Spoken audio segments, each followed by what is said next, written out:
this. Facile formulas, catchy slogans, 10-step programs, and quick fixes too often dominate today's management training programs. But in organizations, as in all of life, human behavior is seldom predictable, and business dilemmas do not easily lend themselves to gimmicks or simplistic answers. In Management of the Absurd, psychologist, educator, and former CEO Richard Farson presents a series of management paradoxes designed to challenge conventional wisdom and encourage managers to re-examine their assumptions about effective leadership. Good morning, this is Ron. It is October 17th, Tuesday. Welcome to Storytime.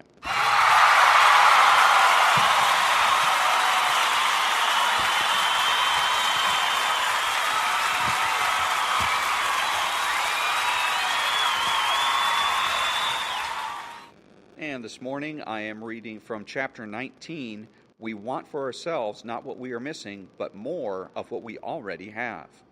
In my graduate school days, I worked on a small project in which I asked people to describe their ideal selves. One of the subjects in my study was an Olympic athlete, and I was intrigued that he seemed to want for himself more of what he already had, great athletic ability. Another person, a brilliant scholar, wanted more intelligence, something that was already his strong point. Over and over again in that study, I realized that people wanted for themselves not something that was missing in them and that others might think important for them to have, but more of what was already their special attribute. I began to see this phenomenon everywhere. People who have great beauty may say they would like to be appreciated for other qualities, but it is their beauty to which they pay most attention. People already quite fluent in speaking will wish to be more articulate. Powerful people want more power, and so on. When I worked with human relations groups where people described what they wanted for themselves, they seldom mentioned qualities that others would later suggest were missing from their personality or performance. A woman who was very composed and serene and seemed to want more of that for herself was asked if it wouldn't be important to experience more earthiness and passion and creativity to make her life more complete. A man who relied heavily on his sense of humor, quick wit, and ability to joke his way through conversations was urged to experience times when he could be more serious and thoughtful and penetrating. It was not that these two were asked to give up what they had all been relying on for so long. Rather, by allowing themselves to experience other behaviors, they might enrich their lives.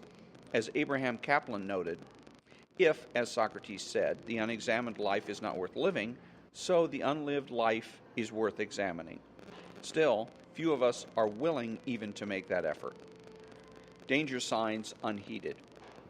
For years, I was a member of an organization known for its work in management and human relations training. At one point in its history, the group found itself deeply in debt and worried about its ability to survive. The response of its leaders was to hire a consultant to help them, of all things, to work on the group's internal human relationships. They seemed to think that if their interpersonal relations were better, whatever troubled them would abate. I suggested that perhaps the first order of business was to erase the debt, but my comments fell on deaf ears. They continued to put money and time into working on the human side of the enterprise.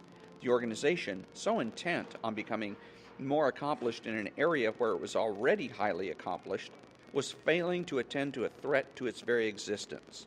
It very nearly went bankrupt.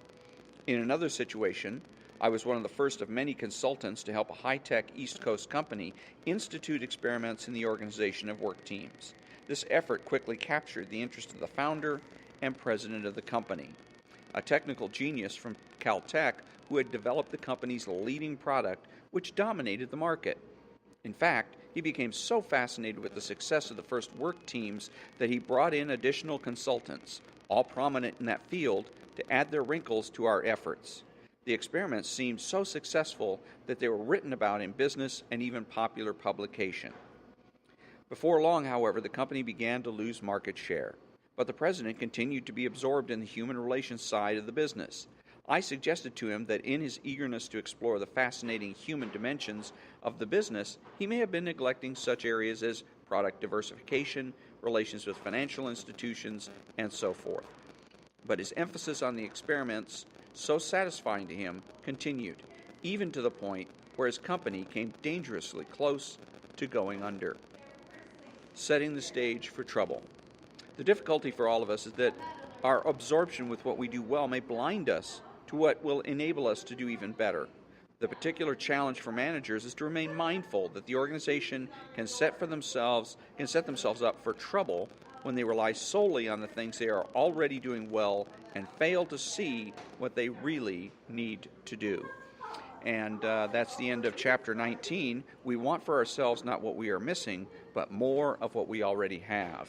And on Thursday, the 19th of October, I'll be reading chapter 20. Big changes are easier to make than small ones. And then I will be reserving my comments and critiques for these chapters to my blog at www.ronaldhardgrove.blogspot.com. So until Thursday, thank you very much for joining me. Have a great day.